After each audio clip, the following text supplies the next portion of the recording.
There are things in life that are inexplicable, and today's story is one of those hard to believe. But the truth is that this kind of event happens more often than we think. It happened in the region of lakes, in the extreme north of America, where the couple Mary and George lived in a small village. The two of them had recently moved to the region and could never imagine what would happen to them. Mary was in her 30s. She was successful, from a very wealthy family, but she was aware of her privileges, something that was taught to Mary from an early age, as soon as she started to have interest in learning. After living and growing a lot professionally, Mary was tired of superficial relationships and wanted to meet someone to build a beautiful family with. So, at a given moment, she met George, a mature, handsome, and charming man who little by little managed to win Mary over, to the point of getting everything he wanted from her. She had never been so involved with someone, and thought with all the certainty in the world that he was the love of her life. It was so intense that, in a short time, Mary invited George to live with her in her apartment. George did not have very good conditions. He lived in a small apartment, which he paid for by working as a manager in a bookstore in the city. However, he had absurd ambitions and desires, things his salary could never buy. Another month later, George asked Mary to marry him, and she complied with one more of his wishes. He wanted to move to a remote place, close to the lakes, where they used to spend some holidays, because he loved hunting and fishing with his friends there and wanted to live there for a while, away from the hustle and bustle of the city, he said. Mary, at that stage, already did whatever her husband asked, and she didn't want to run the risk of disappointing him, as he changed drastically when she tried to opine or establish some limit. So shortly after the wedding, they moved to a house near the lake that George loved the most, and from there, things changed from water to wine. Mary no longer recognized the man she married. He started being aggressive with her and wouldn't help with any housework, leaving everything to his wife and demanding to be treated like a king. He saw her tired, sad, exhausted, and he was unable to move a finger to help her or see her happy as she did with him. The only moments of relief were when they went hiking with friends or gathered at someone's house. It was the only moment when Mary managed to find a little peace that distracted her from the sad reality of her marriage. On these occasions, George pretended to be the best husband in the world, becoming the George she had fallen in love with, showing himself to be a very manipulative person. One day, Mary and George had arranged with a group of friends to go hiking together. They were on the way talking and laughing when suddenly Mary slipped and seriously hurt her leg. Luckily, they were at the trailhead and could go to a local hospital for proper care. George pretended to care and helped her along with his friends, who recommended that he take her to the hospital. George agreed and said goodbye to them, taking Mary to the nearest hospital. When he closed the car door, George's expression completely changed. He looked like a different person. He started yelling at Mary, angry that he had to leave the trail because of her. After arriving at the hospital, she was quickly attended, and it was confirmed what she imagined. She had broken her leg, and it was a fracture that would require a mobilization for a few months. After plastering the leg, Mary and George returned home. George was silent, and Mary was worried, thinking about how she would take care of the house from then on, how she would cook, how she would clean on weekends or do anything else, since she was the only one who took care of the house.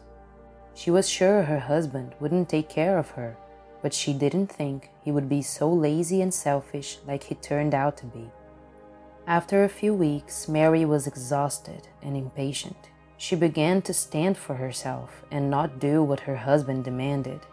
She began to ignore him when he was rude and raised her voice when she thought it was necessary, because all the love she had for that man was completely gone. This hurt George's ego so bad that he, cruel as he was, decided to do what he had planned for a long time. He would come up with a plan to get rid of his wife and keep her family's money. He spent an entire night thinking about how he would act, and the next day he decided to surprise his wife with a trip to the lake. He woke up early and made a beautiful breakfast with fruits and everything that Mary liked to eat, treating her so well that it made her feel a twinge of hope in her husband. He said he had a surprise and blindfolded his wife, carrying her to the car, and they drove to the lake. Mary couldn't hide her excitement.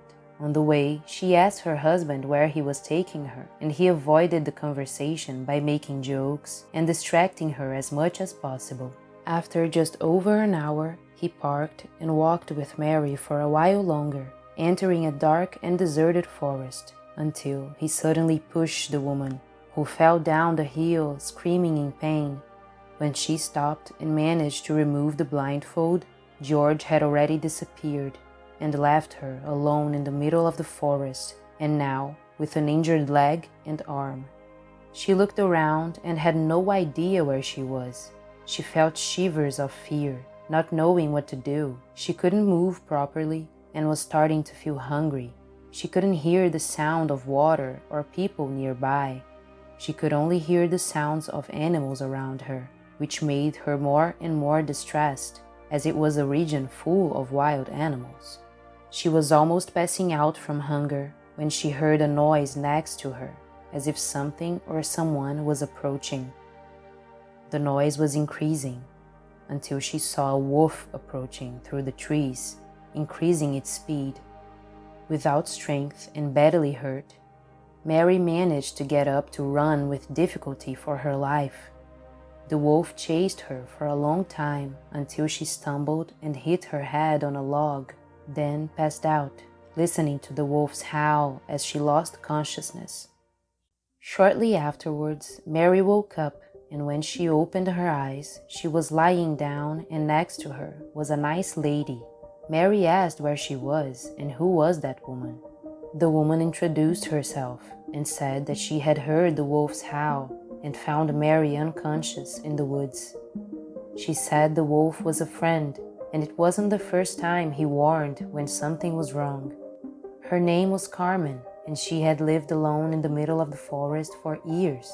She was a wise woman who knew everything about natural medicine, the secrets of the forest, and the animals there. Mary told Carmen about what her husband did to her, and they quickly became good friends. Mary felt safe with Carmen, who showed she really had a rare heart, with a purity that would make anyone admire it. Mary decided to accept Carmen's invitation to stay there for a while, taking care of her injuries and her mental health, and Carmen showed her how nature takes care of human beings all the time in countless ways. With natural remedies, Mary quickly improved, and Carmen suggested that her friend should take action against her husband so that he would not hurt anyone else. So they gathered all the evidence they could against George before contacting anyone, so that everything would go as planned. They finally called the police, who thought that Mary was dead, and so did her family, who got very emotional with the sudden news. They started helping with the case, and shortly afterwards, George was arrested and convicted of attempted murder. Mary couldn't be more grateful to have made such an amazing friend like Carmen, and in such an unusual way, helped by a wolf. Their friendship only grew after what happened, and more than ever, Mary felt that all of that needed to happen for her to see the importance of nature and true friendship. If you know any similar stories, write about it in the comments. Like the video, share with your friends, and subscribe to the channel for more fantastic stories.